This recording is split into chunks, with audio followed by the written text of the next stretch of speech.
When I started realizing that, I just realized I want to change my style.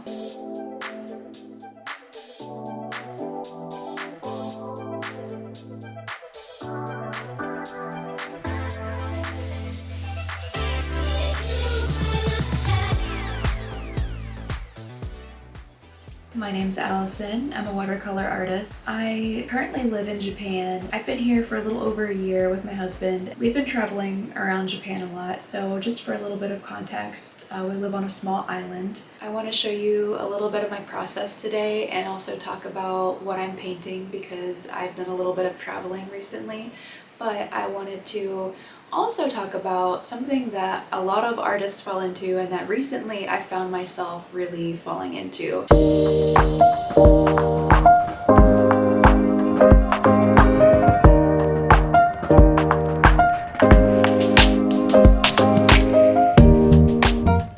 And that is when I go to create something and I feel a little bit restricted. And this is something that I feel like I've always struggled with. I always have it in my mind that I want my painting to look really good. Obviously, you don't want your painting to look bad, but I'm so hyper-focused on those details and about like making sure that it fits my reference, which I've taken the photos myself and I've collaged them up myself, but like I feel like I'm so focused on making sure that it fits this reference or that it looks like what it's supposed to look like that I've kind of lost the plot a little bit. I've lost the feeling and emotion and the meaning behind what I'm trying to create. I'm sure that a lot of people can relate to that as well, about just kind of feeling like you want to do really good at it when it's like you're not, like your goal doesn't have to be to get like an A+. It could be if you want to, but I personally, when I create something, I'm trying to evoke an emotion is what I really want to do, and I want to be inspired, like led by my emotions when I'm creating. And that feels a certain way. It doesn't really feel like you're just, when I start creating, a lot of times I'll be like painting and I'll get really close, all of which you can't really avoid, but I'm like hunching over and I'm looking at my reference and looking at my paper and like back and forth and back and forth. And I think to an extent, of course you're gonna do that because you are using a reference, but I started thinking recently about back when I was in high school and the kind of stuff that I really loved creating back then, and I didn't really use references at all. The style that I had was, I would start doodling. I would make these like really detailed sort of collagey, surreal drawings, and I was really just led by what seems like it would be really cool here, and I would just flow in that way, in that creative way of just like letting it unfold. And I think that's what I've been missing in my artwork. The Oracle deck that I'm creating, my idea was that I wanted to draw and paint everything individually, and then I would take them into Photoshop and collage them all together, and I thought that would allow me some creative freedom and it would be really fun, and I liked it at first, but once I started doing that, I realized I felt really stifled by that formula. When I think back to some of my favorite pieces that I've ever created, there's been a lot of elements that have all sort of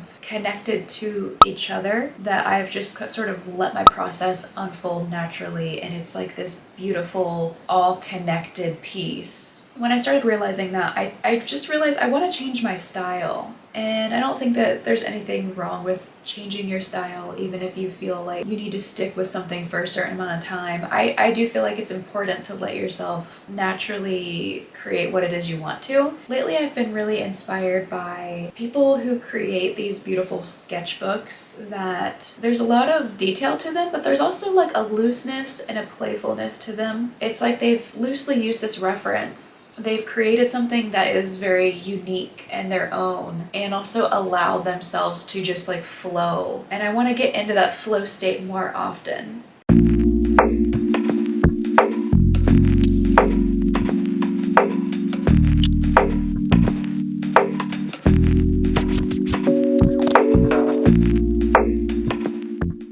Randomly, my husband showed me this really cool art shop while we were traveling, and I got super excited because it was very cheap. Well, they had like really expensive stuff, but they had a lot of really affordable things too. So I got this new sketch pad.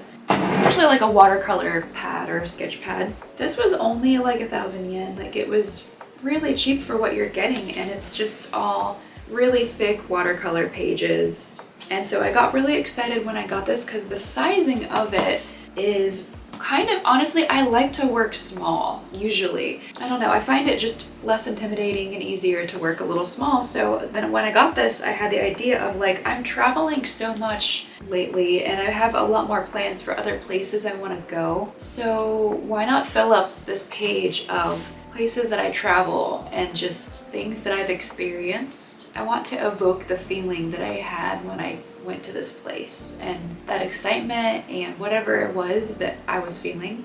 So the last places we traveled to were Osaka and Hiroshima over winter break, and it was quite a long stay. So I am painting, my first page is going to be all Osaka, things that we experienced and whatnot. Another thing I wanted to mention is I'm thinking about crocheting a cover for this, and if that's something that you want to see, let me know. Either way, I'm gonna do it, but I'm like, should I film it and put this on YouTube? I'm not sure, but I know that I would love to make a really cool crochet cover for this, so let me know in the comments if that sounds cool to you. Yeah, I'm trying to put out there the things that I actually love creating. You kind of have to find it again and again. You get a little bit lost in the process of like, I want to create this thing that looks beautiful because I want to put it out there and I want to sell my artwork. I just want to make what is authentic to me and who I am as an artist, and I want to grow as an artist as well. I've kind of gotten really excited about that experimentation with that, trying to get back to evoking more emotion and putting more of myself into what it is that I create. If you're an artist, go ahead and leave in the comments anything, like if you felt like you have fallen into that before where you wanted to create something that was really good rather than what was really just flowing out of you. Thank you for being here. I have a newsletter that I will leave a link for in the description. There I do pick an art tarot readings. I talk more about my process and just my dog and my life and everything. And you do get a free art download if you subscribe. So that sounds fun. Please subscribe to that and you have a great day. Oh hey, I'm back everyone. As a little bonus for today's video, I wanted to explain to you what it is that I'm painting here. This is something that I saw when I visited Osaka Castle and I thought it was so cute and interesting, so I wanted to paint it. While doing research, I found out that this thing is called Komainu. Komainu is a lion dog, and you can see these figures placed outside of Shinto shrines. There are always two, one with the mouth open and one with the mouth closed. They are meant to ward off evil spirits and are also representative of the beginning and end of all things. The lion iconography is a very powerful symbol in Asian culture, symbolizing strength and holding the power to protect from evil. It is said to have originated in India and passed along to China through the Silk Road trade routes, where it started being used as a guardian, and then later it was transported to Japan and Korea. I personally find them extremely endearing and beautiful. I love the immense amount of detail that goes into these pieces, and they all seem to have such a unique design wherever you go. And here's my finished piece. I really enjoyed painting the experiences I had in Osaka, and it has been a big step in the direction I want to be moving with my art. I was able to be loose and experiment more with the paint, but while still keeping emphasis on some parts. I wanted this piece to feel like a memory. Some details are sharper and others are less defined, more of a feeling than a perfect picture. Thanks for listening to my story and watching my process today. I hope you enjoyed.